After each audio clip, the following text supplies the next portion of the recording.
Bayangkan kamu lagi liburan di tepi pantai Laut Merah. Angin sepoi-sepoi, suara ombak, kopi panas di tangan. Damai banget. Tapi tiba-tiba, di kejauhan kamu lihat bayangan besar muncul dari balik kabut laut. Bukan kapal pesiar, bukan kapal dagang. Itu kapal induk Amerika, USS Harry S. Truman. Raksasa nuklir dengan kekuatan tempur yang bisa mengguncang daratan. Dan dalam hitungan jam, tempat yang tadinya damai ini berubah jadi panggung pertempuran paling panas di awal April 2025. Siapa sangka kapal sekelas itu akan jadi target serangan mendadak dari drone-drone bersenjata milik Houthi, kelompok pemberontak yang tadinya cuma dianggap ancaman regional. Tapi sekarang, mereka nekat menantang simbol kekuatan militer terbesar dunia. Dan begitulah, dalam skenario yang tak pernah dibayangkan siapapun, Laut Merah berubah jadi ladang duel antara teknologi rudimenter dari Yaman dan sistem peperangan tercanggih milik Amerika Serikat.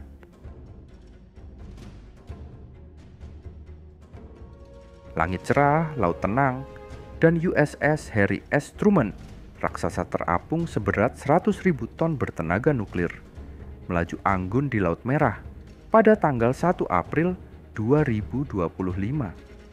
Di atas geladaknya, lebih dari 5.000 pelaut dan awak udara menjalankan rutinitas patroli, tanpa tahu bahwa dalam hitungan menit, langit akan berubah menjadi medan perang elektronik. Kapal induk ini tidak hanya memimpin konvoi kapal dalam misi pengamanan maritim internasional, tetapi juga berlayar mendekati titik nyala konflik, Selat Bab el-Mandeb, salah satu jalur pelayaran paling strategis dan paling berbahaya di dunia. Dan ketika semua tampak damai, sebuah suara yang ditakuti terdengar. Alarm pertempuran berbunyi keras, memecah kesunyian seperti gong perang yang tak bisa diabaikan. Radar mendeteksi titik-titik kecil tapi cepat, melaju menuju kapal induk.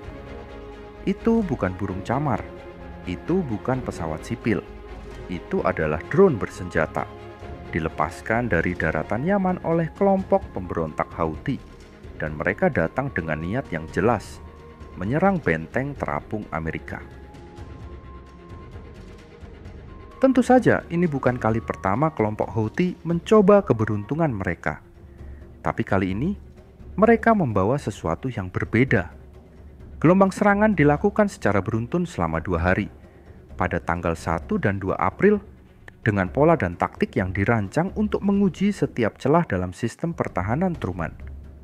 Mereka tidak lagi menargetkan kapal dagang atau kapal perusak biasa. Sasaran mereka jelas dan ambisius. USS Harry S. Truman, permata mahkota armada laut Amerika. Namun, inilah kenyataannya. Mencoba menyerang kapal induk Amerika dengan drone komersial yang dimodifikasi adalah seperti mencoba menumbangkan tank Abrams dengan ketapel. Mungkin bisa menggores cat, mungkin bisa mengejutkan sebentar, tapi menembus baja pertahanan kapal induk adalah hal yang hampir mustahil, terutama ketika kapal itu berada dalam kondisi siaga tempur penuh. Angkatan Laut AS tidak pernah bermain-main soal pertahanan. Begitu alarm dibunyikan, sistem pertahanan canggih segera aktif. Setiap pelaut tahu peran mereka. Setiap senjata siap digunakan. Pusat informasi tempur, jantung saraf kapal induk, menyala seperti kota kecil dalam keadaan darurat, dan dari sana komando mengalir ke setiap sudut kapal. Perintah dikirim, protokol dijalankan, dan dalam hitungan detik, seluruh kru kapal berada di stasiun tempur mereka. Bagi Houthi, ini mungkin adalah langkah berani yang mereka harapkan akan berhasil. Tapi bagi Truman, ini hanyalah ujian lain untuk menunjukkan mengapa kapal induk ini dijuluki benteng laut terkuat di muka bumi. Dan begitu semua sistem pertahanan aktif, lautan pun berubah menjadi panggung duel mematikan antara drone dan teknologi militer paling canggih di dunia.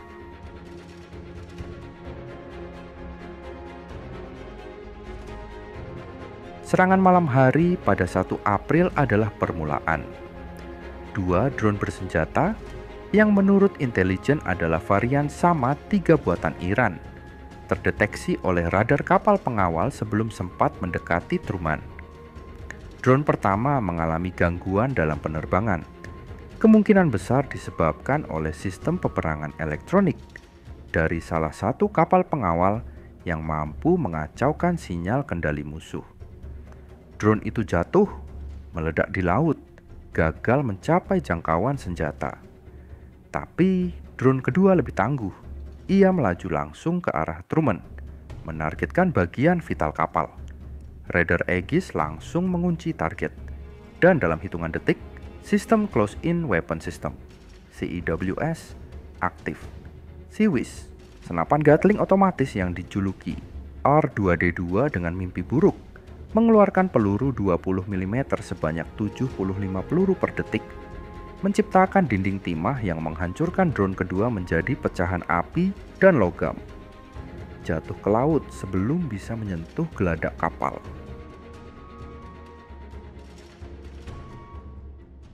Dan drama itu belum selesai.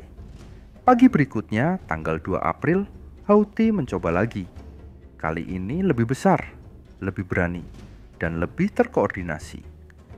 4 drone dilepaskan secara berurutan, menyasar kelompok kapal induk dari arah yang berbeda-beda, mencoba membebani sistem pertahanan. Tapi Truman tidak sendirian. 2 kapal perusak pengawalnya, USS Gravely dan USS Mason, sudah siaga penuh. Begitu kontak visual dan radar dikonfirmasi, rudal SM-2 diluncurkan dari masing-masing kapal, menciptakan jejak cahaya di langit yang berakhir dengan ledakan di udara. 2 drone hancur seketika di ketinggian. 1 drone nyaris berhasil menyelinap masuk, melaju sangat rendah, hanya 12 mil dari Truman. Tapi lagi-lagi CIWS tak memberi ampun. Drone itu dilumat sebelum sempat melihat bayangan kapal induk. Dan yang terakhir, bahkan tak sempat terbang jauh dari peluncurannya. Sebuah jet EA-14 Gigrawler dari dek Truman mengganggu sistem komunikasi drone itu, membuatnya jatuh dalam spiral sebelum menjadi ancaman nyata.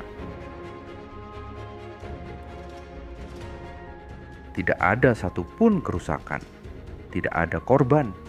Yang tersisa hanyalah potongan drone mengapung seperti bangkai pertempuran di atas gelombang. Namun yang membuat peristiwa ini luar biasa bukan hanya karena pertahanannya berhasil, tapi karena ini terjadi dalam kondisi nyata, bukan latihan. Truman dan kelompok serangnya menghadapi ancaman yang terorganisir dan tetap tampil nyaris sempurna. Bagi Houthi, ini mungkin hanya ujian awal atau upaya simbolis. Tapi bagi Amerika Serikat, ini adalah peringatan bahwa Laut Merah telah menjadi zona konfrontasi terbuka, dan kapal induk mereka tidak akan tinggal diam. Apa pelajaran dari semua ini? Di era modern, bahkan kelompok bersenjata kecil bisa mengancam kapal perang raksasa dengan teknologi murah tapi mematikan. Tapi satu hal yang tetap tidak berubah, kapal induk Amerika seperti USS Harry S. Truman bukan cuma simbol kekuatan. Mereka adalah benteng terapung dengan otak, otot, dan tekad baja. Serangan ini membuktikan bahwa medan tempur bukan lagi soal jumlah pasukan, tapi soal kecepatan tanggap, integrasi sistem, dan dominasi teknologi. Dan selama kapal seperti Truman masih berlayar, musuh manapun akan berpikir 2 kali sebelum menekan tombol serangan. Kalau kamu suka video kami, untuk itu jangan lupa like, komen, dan subscribe ya. Jangan lupa nyalakan lonceng notifikasinya agar kamu gak ketinggalan video terbaru dari kami. Salam sehat dari kami, Jejak Tekno.